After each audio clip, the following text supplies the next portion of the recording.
Hello Internet, I'm the Disney Brain, and one of the most powerful things any show can be is earnest. Whether it's Toku or something else entirely, even the most ludicrous premise is always capable of punching above its weight class if it's truly, deeply committed to its core ideas. Fourze has this unique, nigh indescribable sense of genuine enthusiasm and energy that makes it essentially the Kyoryuger of Kamen Rider, except with Lord Pompadour serving as, I think, a more complete take on what Daigo provided on his best days. All this while having an extremely likable cast of characters that find such seamless ways to make themselves appealing across the board. Even Jake, on rare occasion. Achieving the type of balance Fourze manages, wherein the arcs resonate just fine and in ways that aren't hampered by the humor, is deceptively hard to do in a meaningful way. I mean, hell, how many of us here have used the title of this video ironically at some point? It's difficult to be that aggressively cheesy at the surface level, while also somehow avoiding being too corny or overly preachy.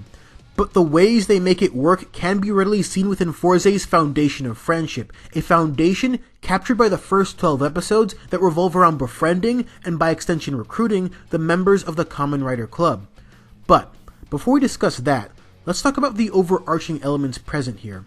The basic rundown is that the Zodiac leader Gamao is also the founder of Amanogawa High School, and, in typical writer fashion, he's using his position as a means to turn his students and faculty into monsters to be dealt with by our protagonists. But, in atypical writer fashion, at least compared to the Showa era that serves as the greatest source of inspiration here, our leading man in Gentaro isn't a science experiment gone wrong, or a result of the enemy's evil exploits. As Tomoko later informs us, the writers are urban legends in this time period, making this anniversary season more of a sequel than any of the others. So, the fact that a writer like Gentaro can exist with unadulterated life and enthusiasm that ends up being contagious speaks to how their sacrifices and their battles did manage to create a better world, even if said world isn't completely spared of evildoers.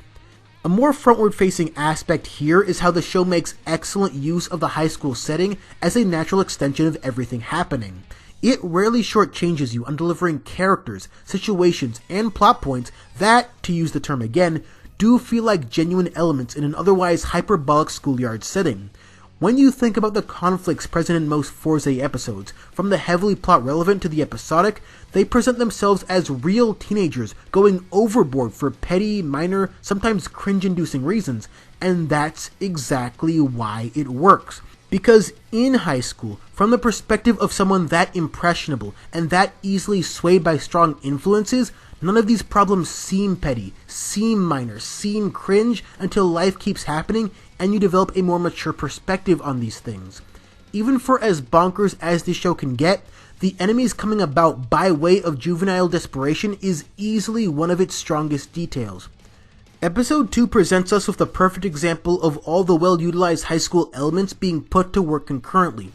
The show essentially begins with Gentaro swimming out of his depth with the popular kids. So, where better to start Miyu and Shun on their path towards eventual reformation than to show the negative effects such a power structure has on people like Miura, which in turn parlays nicely into Shun's realization a bit later on that his so-called leadership is detrimental to himself and others.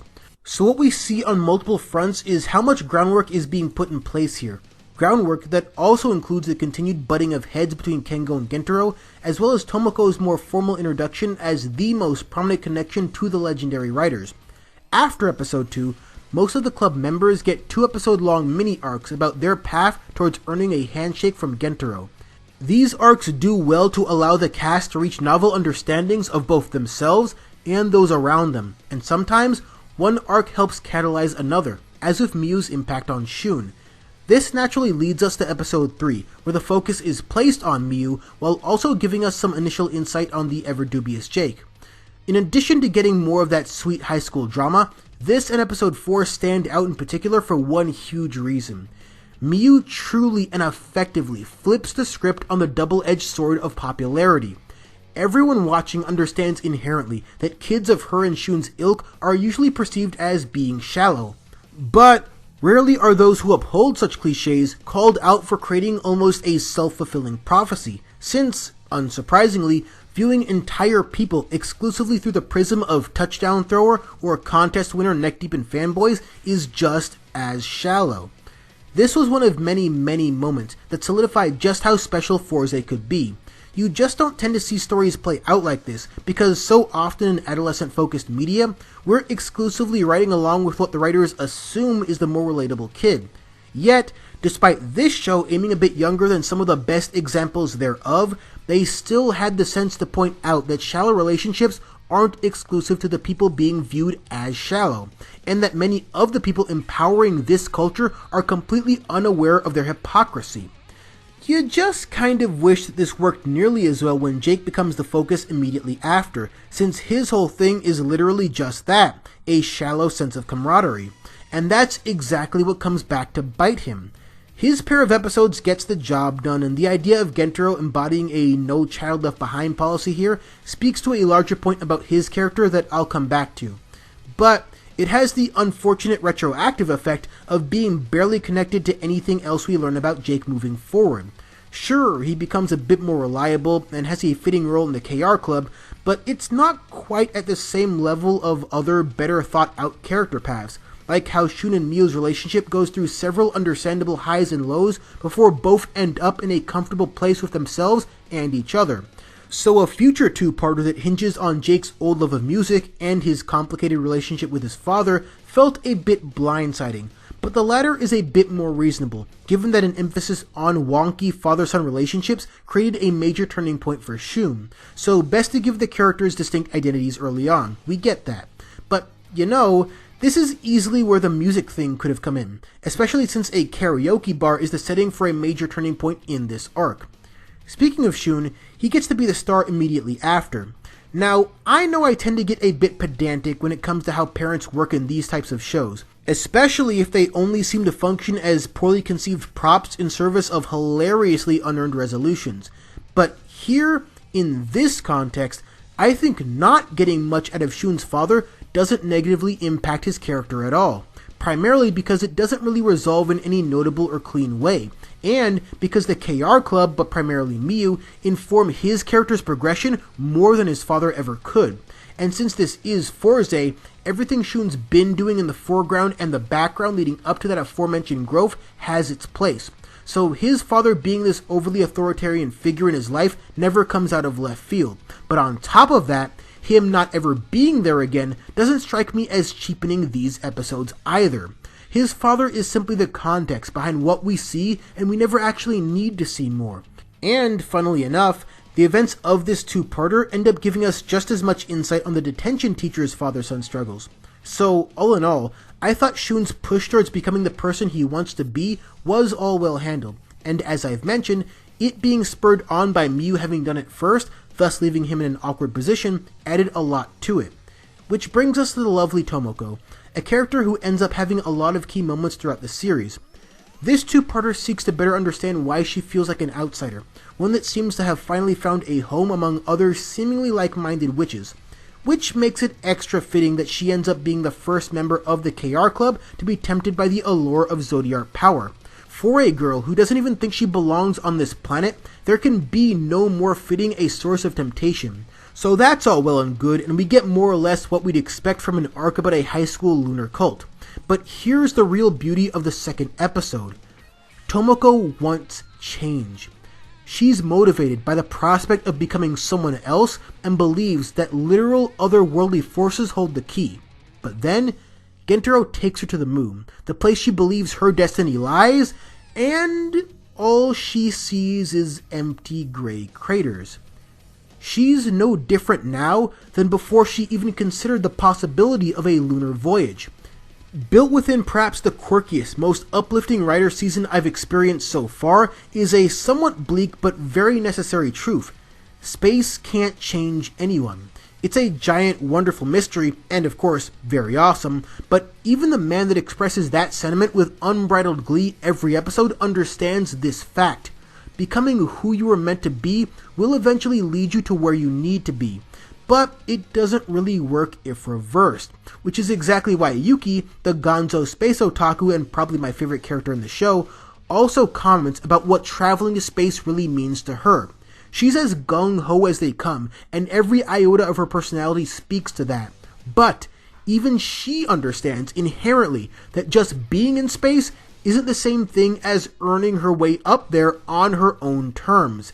And that's the beauty of how Fourze approaches its motif.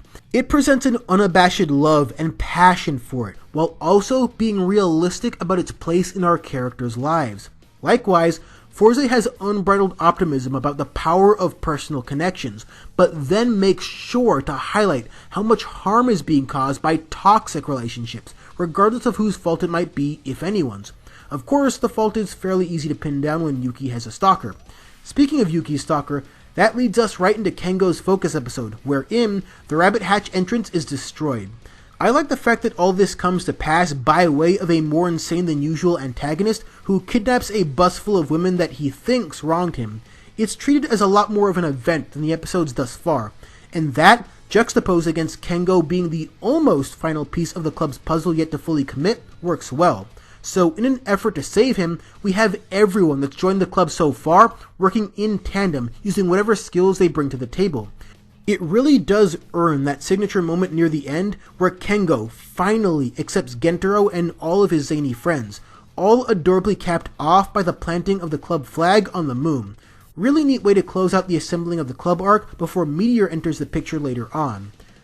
I wanted to highlight the foundation of Fourze first and foremost because it presented such a wonderfully entertaining way to introduce us to the main characters. Everyone really has their place in this story, and the Rabbit Hatch visually. There's so many charming details and nuances just oozing out of the frames, all of which work very well to make this group feel like a true-to-form club composed of true-to-form eccentric individuals. Without that, so much of this show would feel like boilerplate high school aesthetics with a writer tag slapped on. Instead, the show uses that familiar setting as a good enough context to dig into the real meat of things. It's simple, but it's also detailed. It's not looking to say anything too grand, but what it does want to say is very effectively conveyed and mostly cohesive. Now before we keep the conversation going in part 2, let's discuss our leading man. Even though Gentaro himself notably has odd, incomplete views on the concept of friendship, like valuing quantity over quality without a trace of irony, the show doesn't really concern itself with how close he perhaps should be to those he calls his bros. Rather, his no-holds-barred optimism is used as a catalyst to help those he interacts with find their way. It's a pretty clever way to use a fairly static hero to make everyone else more dynamic by way of, well, character dynamics. It's fluffy and overly direct at times, but it's also exactly what people like Tomoko need to hear. It's exactly the type of loyalty Jake needed, exactly the type of bombastic challenge Miu and Shun needed, and Kengo kind of speaks for himself. And you buy into it, because it's built on ideals the writing is heavily dedicated to, ideals that allow Gentaro's friends to understand themselves more, and to realize what misconceptions held them back before now. This is usually done in ways that don't necessitate Gentaro needing to dive too deep into any one person, so he doesn't necessarily have to be extremely close to everyone he affects positively so much as he simply needs to genuinely believe in them and their abilities. But even then, his short fallout with Yuki during her Zodiac transformation proved to be an effective challenge of that mentality, so the writers clearly knew the shortcomings of Gentaro's primary fixation as well. Which makes him not so much the ideal friend or bro as he purports to be, but rather the ideal teacher. So, not surprisingly, I love me some Gentaro, even more so due to the fact that his natural conclusion is becoming an educator. I'm not sure if he's my favorite writer of all time, but he could easily give Banjo a run for his money. And when part 2 hits, we'll discuss more of the neat things Fourze packs into its 48 episode run, including breaking down how this writer anniversary connects our MCs to the Showa era writers. And until then, thanks for watching.